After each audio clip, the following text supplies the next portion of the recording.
Good evening, everyone. Time for this week's silver update. You are looking at a chart.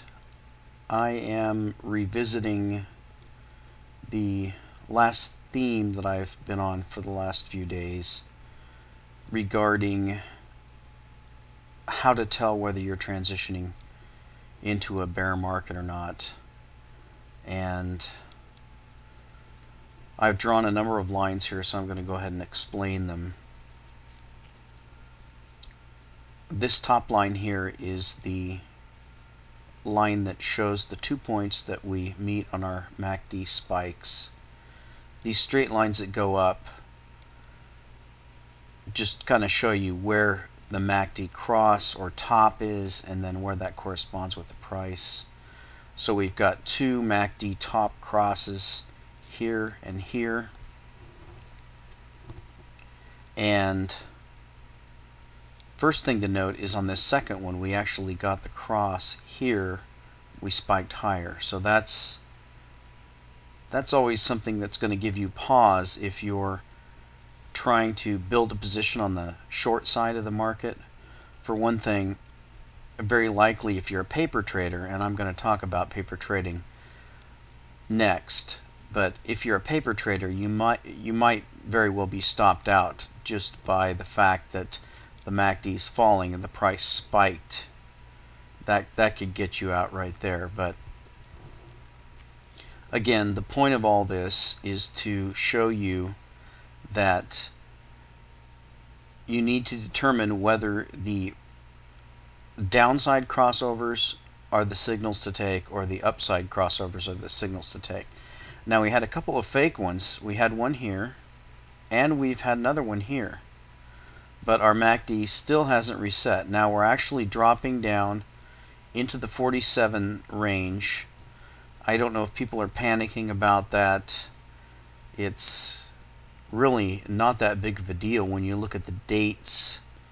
If we go back to the 19th, and there was an article today about silver being in a bubble. There have been actually a number of silver bubble articles in the mainstream press. One was saying how silver, isn't it a coincidence that I just got this ad about buying silver when silver is at a new 31-year high. Well, silver was at a new 31-year high here, here, here, here, here, here, etc. So that's not too much of a coincidence. But be that as it may, we're trying to determine whether silver is rolling over, and so far we really haven't had anything to indicate that. Now, one thing we would like to see if we're short the market, which I hope none of you are, is a new low that breaks this MACD low. Right now, though, you can see the slope of this line exceeds the slope of this line. So that's always going to be what tells you whether we're in a bull or bear market, whether the buy signals on the MACD are more valid than the sell signals. We have a rising trend line on the MACD sell signals. We have slightly falling, but nothing to the extreme of how the difference between this line and this line. So we could see a rollover to a bear market, but we will have to see some extreme price action to the downside.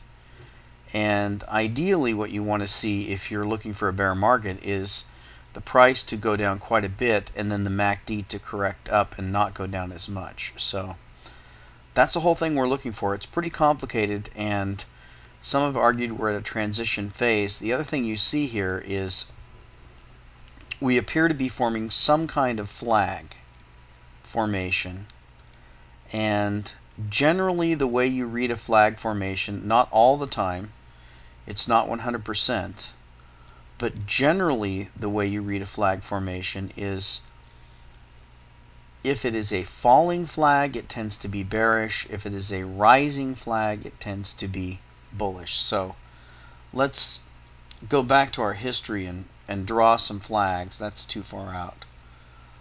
Let's draw some flags so we can see. So we had a flag here, that eventually was. This is a neat one because it not only, the flag not only was broken, but it also coincided with a nice breakout and then test and then higher. So you can see this is actually a rising flag to the extent that it's 100% upward. Now I'll try to draw you a falling flag so you can see what that looks like. We'll look for some more flags here. We have one here. And that one also is sort of a rising flag. So we really haven't had any falling flags. This one might be. Anyway, you can have a flag that points down. Something like this. This is what it would look like if you had it. So the flag itself points in a down direction. As I said, the flag we're on right now is a rising flag, or a flat flag on the top, so that tends to be bullish. I think it was on the 30-minute. So the top of this flag is pretty much flat. It's falling a little bit, but then it's rising to meet it. So this is a fairly bullish flag formation. Again, none of these types of things are perfect. These are just patterns I've observed. Doesn't necessarily mean it's anything has to happen. It's just patterns that tend to occur in bull markets. So I said I wanted to talk a little bit about the margin requirements, because there's a lot. I'm going to jump to a Zero Hedge article that's out today, and I apologize if this goes on too long because I have a number of things I want to talk about, so this may be a long video. But anyway, the margin hikes on silver have been coming so fast and furious that it's hard to keep track of them.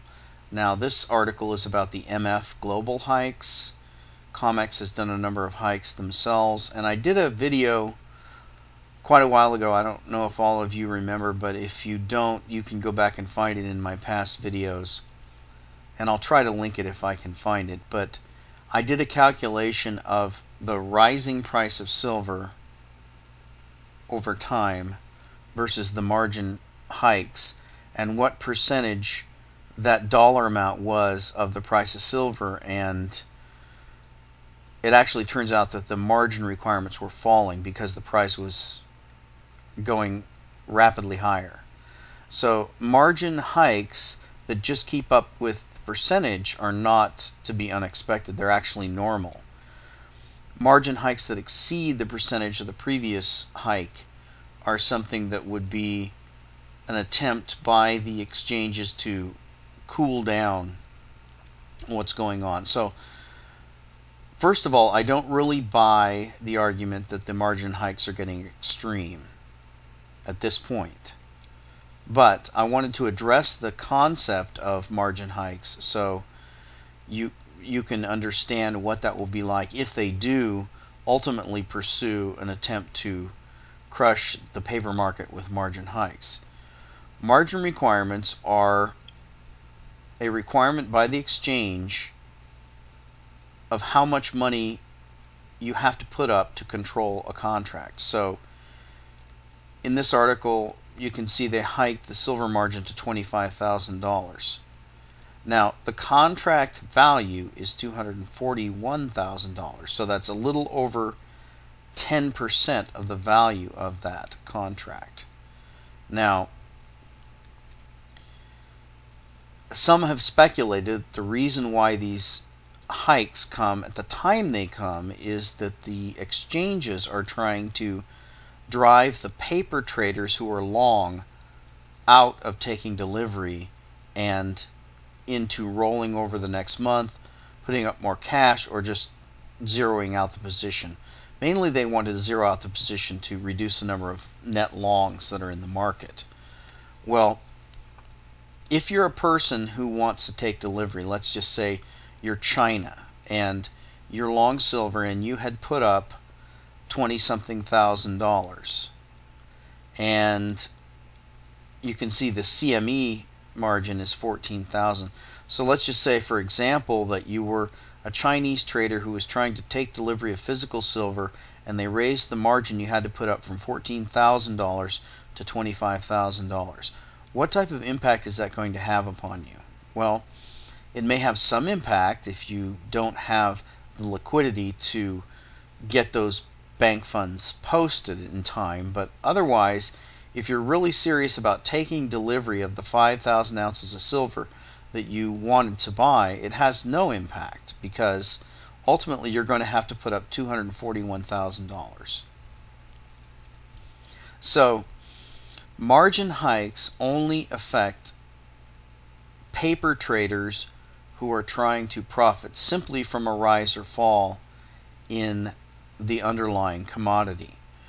If the reason you've taken the position, whether it's as a hedger, and we'll get to that in a second here, or as a long, really these margin requirements don't have any impact on you. Now, on the issue of a hedger, they actually can be more detrimental than they can be for the longs. Who are your hedgers? Your hedgers generally tend to be your mines, and they know they have a certain amount of supply coming at a certain date. So they will sell it forward, and they will wait until they have the product, and then they can deliver the product for the agreed upon price, which they'd set in the futures beforehand. But if margins are raised, then they actually need to raise capital. So, for example, let's say your 5,000 ounce contract, let's say you had a miner such as one of the silver miners, Silver Wheaton, or one of the other silver miners that had decided, well, we're going to have a couple million ounces of silver that we want to sell, so let's go ahead and sell them forward in the futures market, and then when we get the silver, we'll deliver against it and get our money. So they may have locked in, who knows, they could have locked in, say, 32, 37, 42 out in, say, the June contract.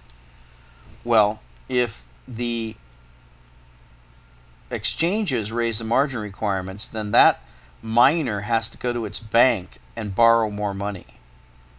Because remember, its silver is still in the ground. It's not ready to be delivered. It can't sell yet. It's just projecting its future amount of silver mined, but it doesn't have it yet. So if they raise margin requirements by, what's 14,000 to 25? Let's say they did that. Let's say they raised it by, this is like 40%. Say they raised it by 40%. Well, that silver miner is going to go out and have to borrow from the banks 40% more cash to maintain that position. And there have been instances in the past in wild markets where miners have actually been forced to cover and get out of their hedged position and take a very large loss because they were unable to pony up enough money to keep that position running. So these margin requirements are actually just as dangerous or more dangerous for the shorts as they are for the longs. Now, the fake shorts, the hedgers that are fake, like I guess we'd suppose JP Morgan or HSBC, whoever these people are that are selling silver that don't mine silver, if they have a direct line to the Fed or someone else, then obviously these margin requirements don't have much of an effect on them. So the other point I wanted to make about margin requirements is that as margin approaches 100%, which it's nowhere near, but let's say if it went to 25,000 on the silver contract, then that's over 10%. And let's say that they begin to approach 20, 30, 40, 50, all the way to 100%. What is the effect of that? Well, it just makes sure that all of the longs are true longs who are wanting to take delivery. So ultimately, raising margin requirements to approaching 100% of the value of the underlying commodity will really just assure you that only strong hands are in the market. So in the long run, I don't agree that these margin hikes are anything conspiratorial. There's a lot of conspiracies, but these are just keeping up with the price. But even if they are, as the exchanges raise these margin requirements, then what that simply does is make the hands that hold silver long on these exchanges stronger and stronger and stronger until the only people who are long silver are the ones that fully intend to take delivery and have the money to do so. So it's not a bearish thing at all. Actually, it's quite bullish. So I don't really fear margin requirement hikes. I welcome them, and the sooner they can get to 100% margin required for silver, the sooner we go into a complete collapse of the exchanges. The other topic I want to get to real quickly, and it's not really a silver topic, but it is a monetary topic, and it's been in the news a lot lately, and it has to do with state pension funds and their growing deficits. It's not just the state pension funds, but the federal deficit, the Social Security deficit, the terrible situation all of the pensions and retirement funds are in at this point, and it's getting worse. It's only going to get much, much worse. So if you remember, I've tried to warn in the past that not making a moral judgment about who you are or what your job is or whether you're disabled or whether you're retired, or it doesn't really matter who you are. If you're a person who is collecting money from the government, you're going to be cut. I'm not making a moral judgment about why or whether you deserve it or whether you don't deserve it. The fact of the matter is that people who are, to use a quaint phrase, feeding at the public trough, they're going to be cut. So your job as a hopefully healthy, independent, hardworking individual is to make yourself as much as possible independent of government largesse, because it's going to be cut. These pension funds are going bust. There's a lot of reasons why they're going to go bust.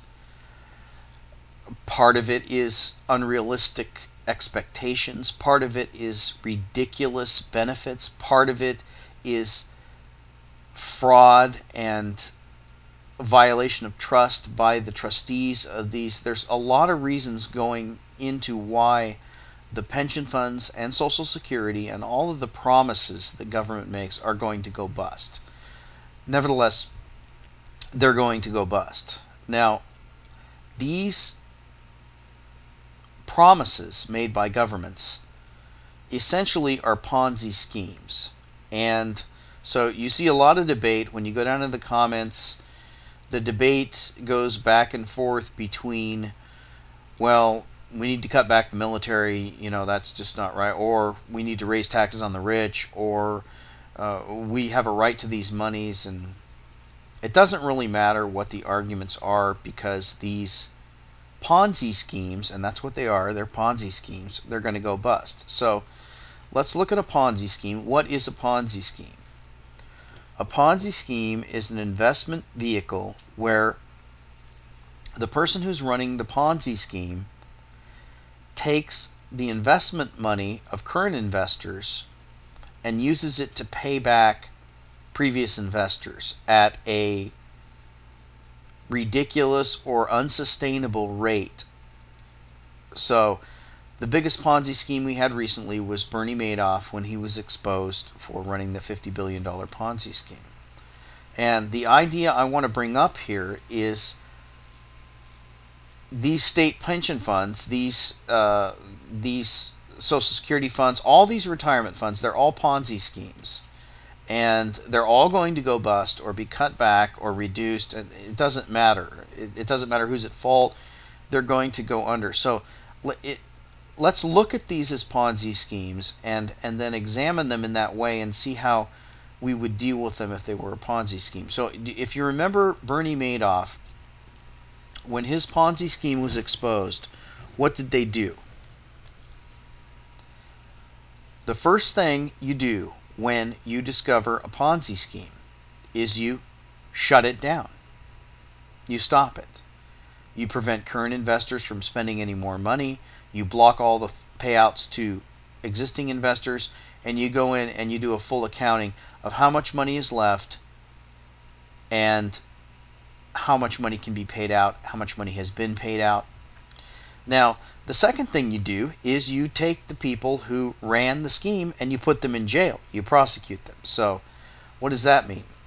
Well, we're going to need to have a lot of state pension fund trustees and managers go to jail because they defrauded the people they were supposed to represent. Now, the first thing you do is you shut the Ponzi scheme down. The second thing you do is you put the people who ran it in jail.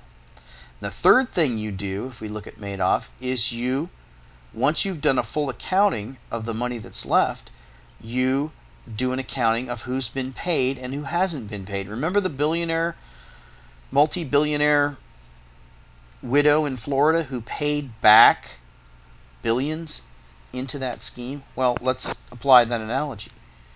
How many people have collected more money than they ever paid in or deserved to these state pension funds? So if these are Ponzi schemes, then you shut them down. First of all, you don't promise anyone those things in the future. Then you jail the people who ran it, and the next thing you do is you provide clawback for the people who benefited as opposed to the people who have paid in and never received anything. In other words, you assess the value of everything and then you find a way to divide it up equally. So let's apply those all to the state and federal Ponzi schemes that the government is running.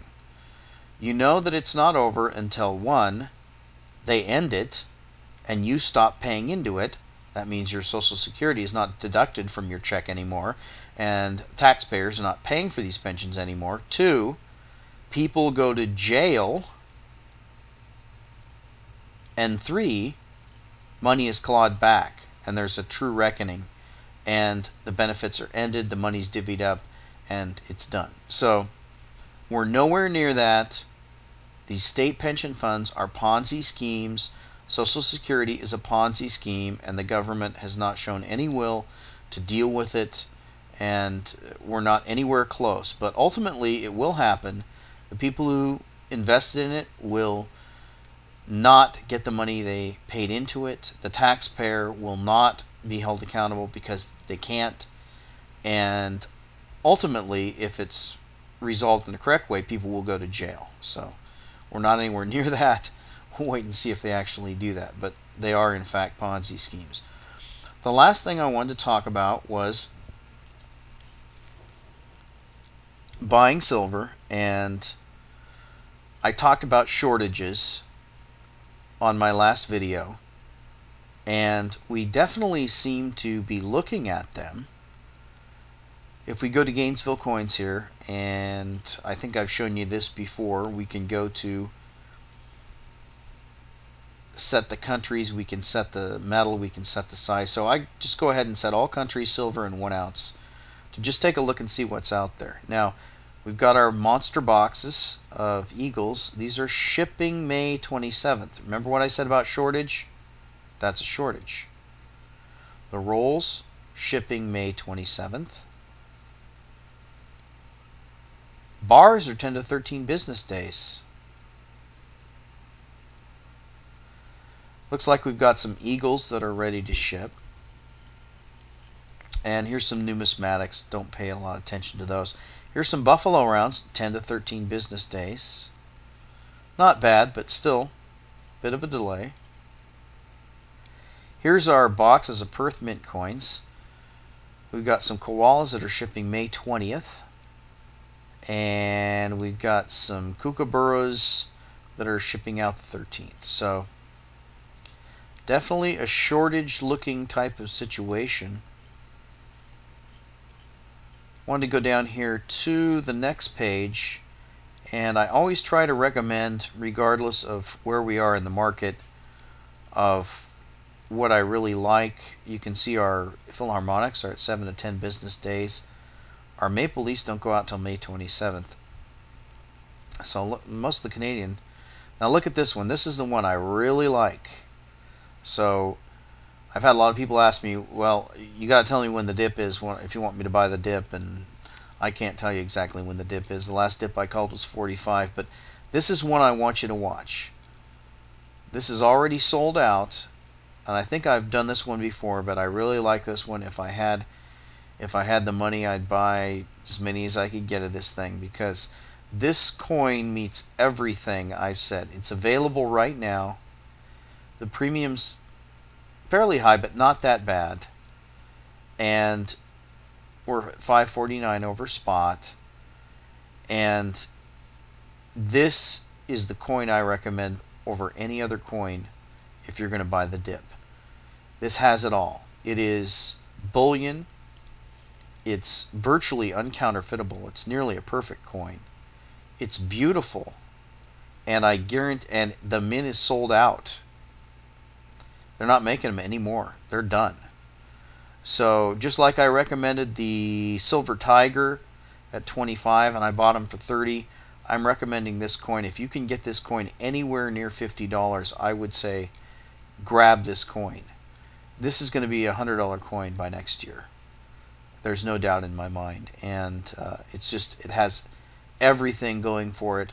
I highly recommend this coin. So go ahead and get as many as you can. So we're watching silver. We're looking for a breakout over 50, but we're doing a nice correction that is resetting our MACD on the 30-minute. And next week is going to be pretty dramatic. We're going to watch Sunday night. We're either going to get a big drop, and if we do, I recommend you getting those Grizzlies if you can. And if we don't, we're going to bounce up. This MACD is going to be reset, and I think it's going to be time to go into the 50s. So we'll talk to you next time.